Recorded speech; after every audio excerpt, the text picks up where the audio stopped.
Yeah. No contact.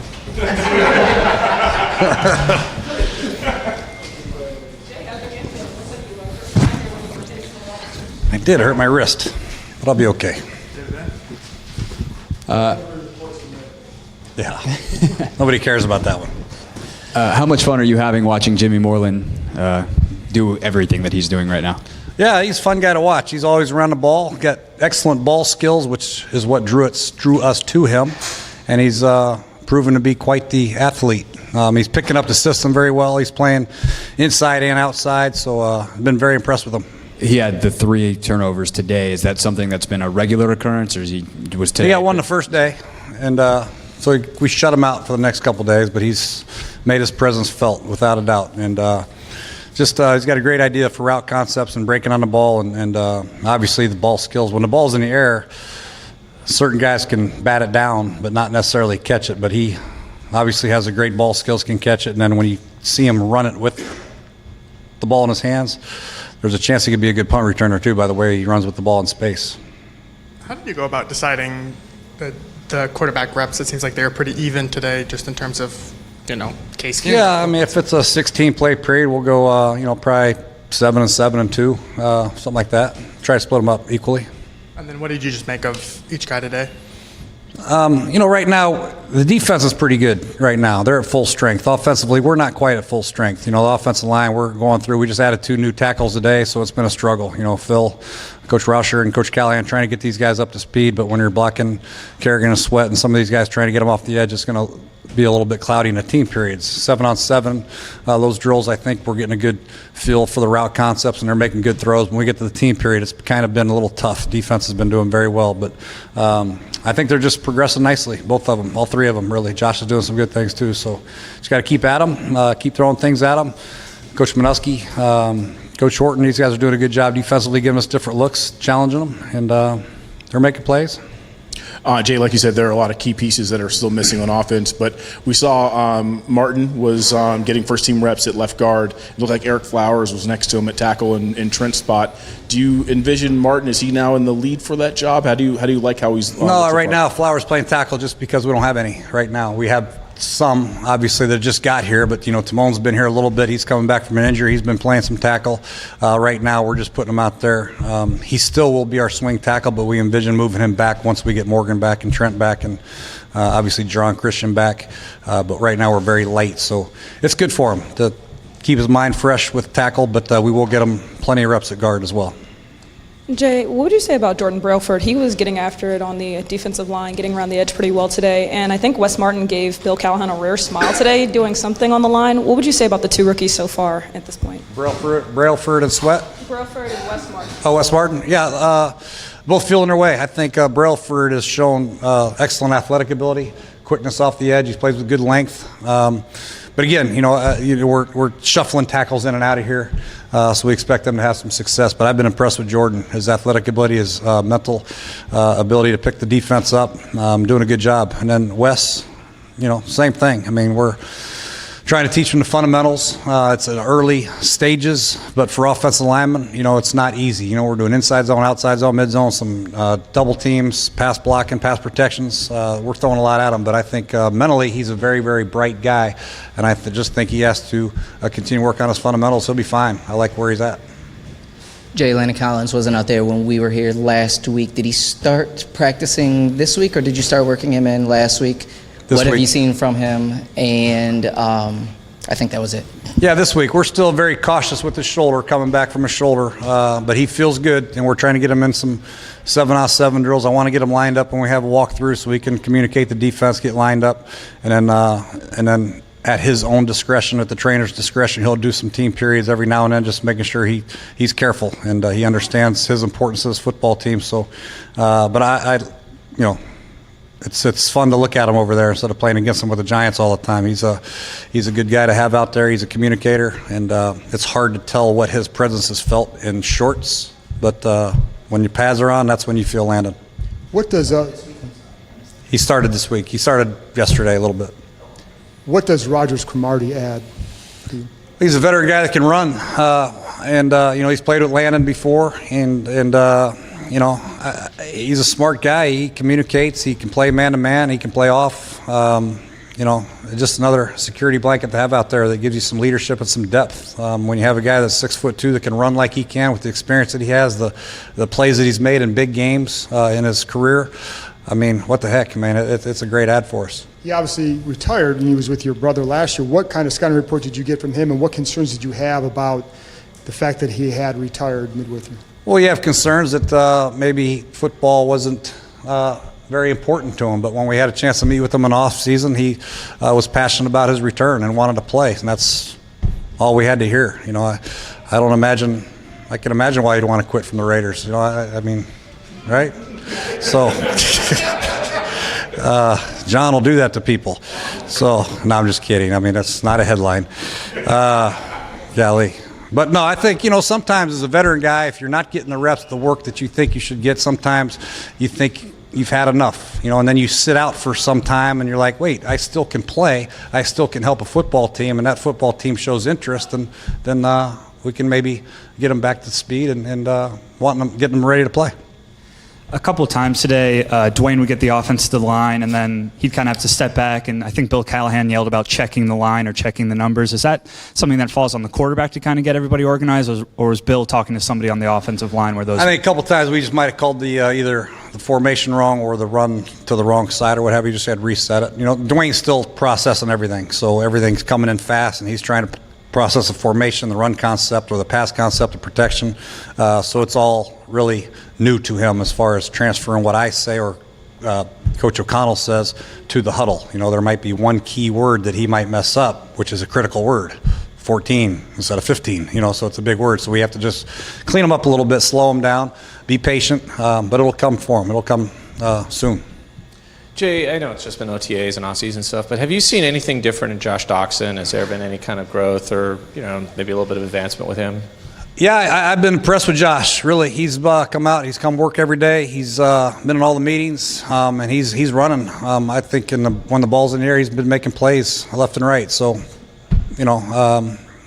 I'm Josh's biggest supporter up here, and I am really, really hopeful that he comes through in a big way this year. It's a big year for him. We all know contractually, but for this football team, for us to have success, we need his input. We need his production, and I think this is going to be a big year for him. If he has the year that I think he should have, then our offense should really take the next step. Jay, there's a lot of speculation about the Hard Knocks program featuring the Redskins. Mm-hmm. As somebody who's been through it with the Bengals, would you welcome it? Is it something you wouldn't want to happen? Well, that's not up to me. So if we're forced to do it, then obviously we'll have to make it work. And, it's a process. It can be distracting at times, but really they do an excellent job as far as keeping out of your business. So it wouldn't be the end of the world. I think our guys would probably have fun with it at the end of the day, but initially be a distraction, so to speak. But I think really, if they were smart, they would go to Oakland.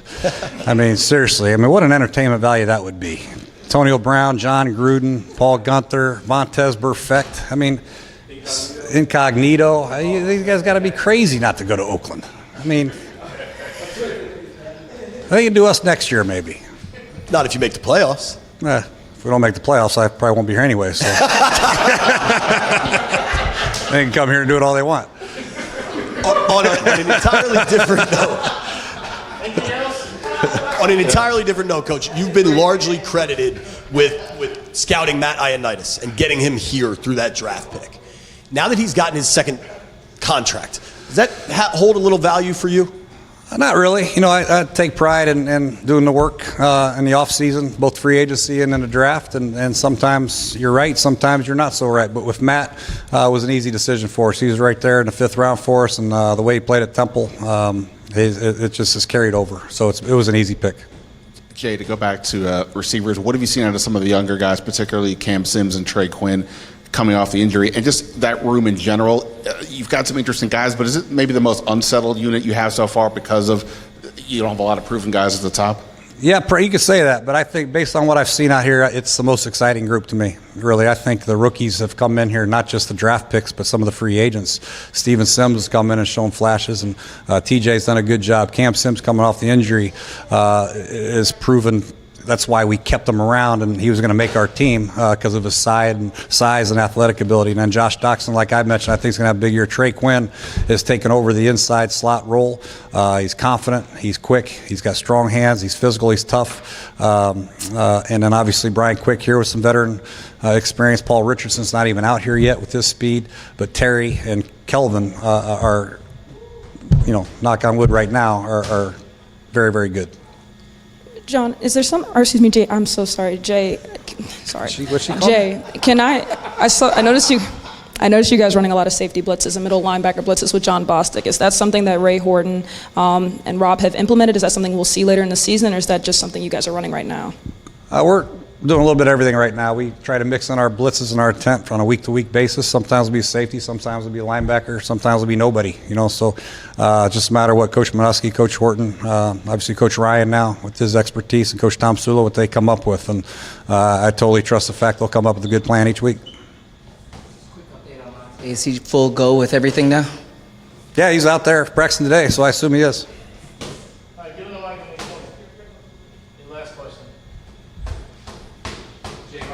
Up to the first question. Last year at training camp, you had the issue with that arm pad. It was falling apart.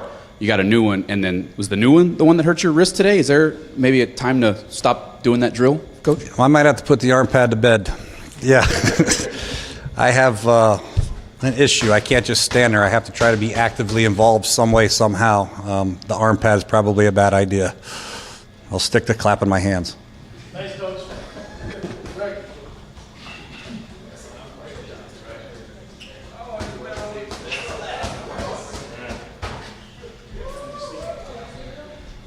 Hello, everyone.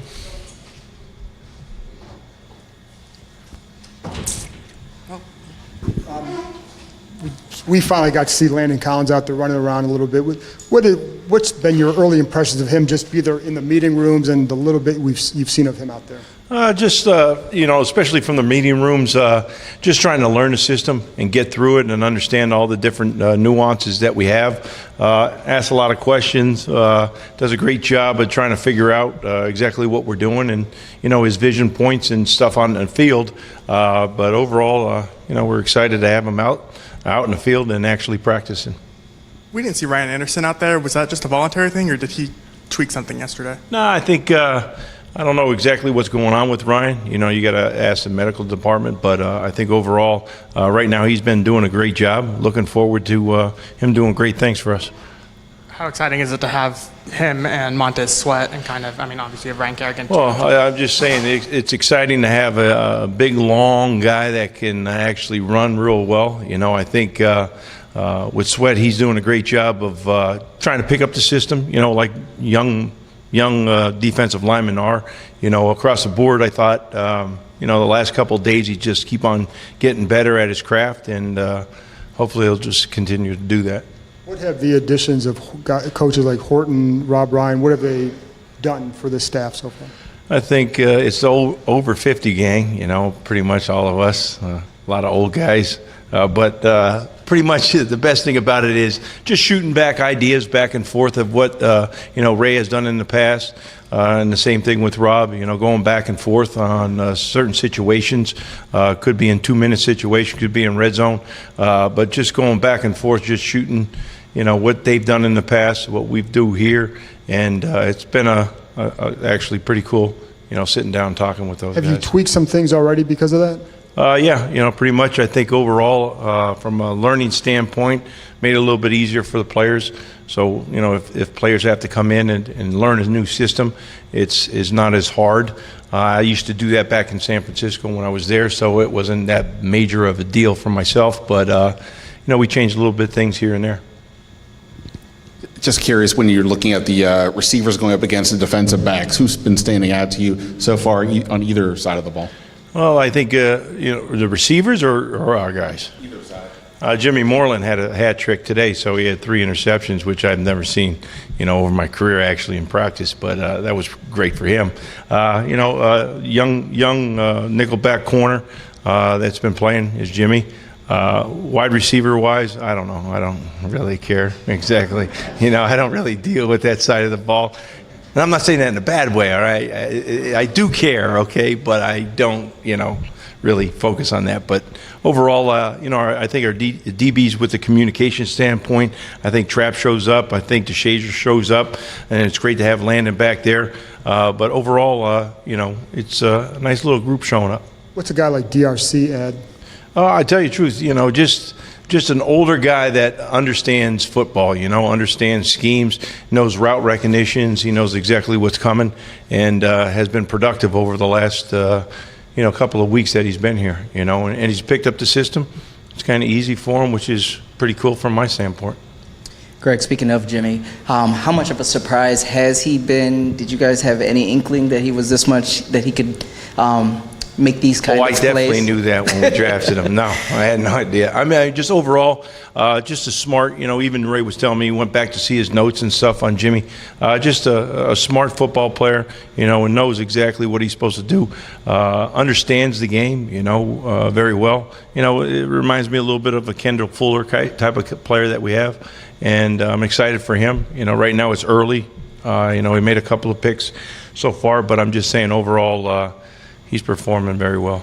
How much more ready is Troy Apke to play this year compared to where he was coming out last year? I think any rookie that comes into the league, it's hard. I remember even when I first came in, you know exactly what you're supposed to do. And I think last year, I remember telling him, I said, I want you in those meetings every week, just to get the concepts and understand exactly where your eyes are supposed to be and where everybody's supposed to be, because you're actually the signal caller on the back end. And he was in every one of the meetings. And he took note of it, and it starts to show out in the field. He understands coverages now. He understands, formationally what teams are going to do against us. So I think every year that you grow in the NFL, I think that first year you're going to learn out what you're supposed to do. Second year, you start to learn the defense and guys, what they're doing around you. And then third year, you usually say, okay, this is how the offense is attacking us. So I think he's in that second and third year transition-wise. Troy is in that group of safeties who are kind of fighting for that spot next to Landon. What kind of qualities do you need to see from the person who's eventually going to take that job?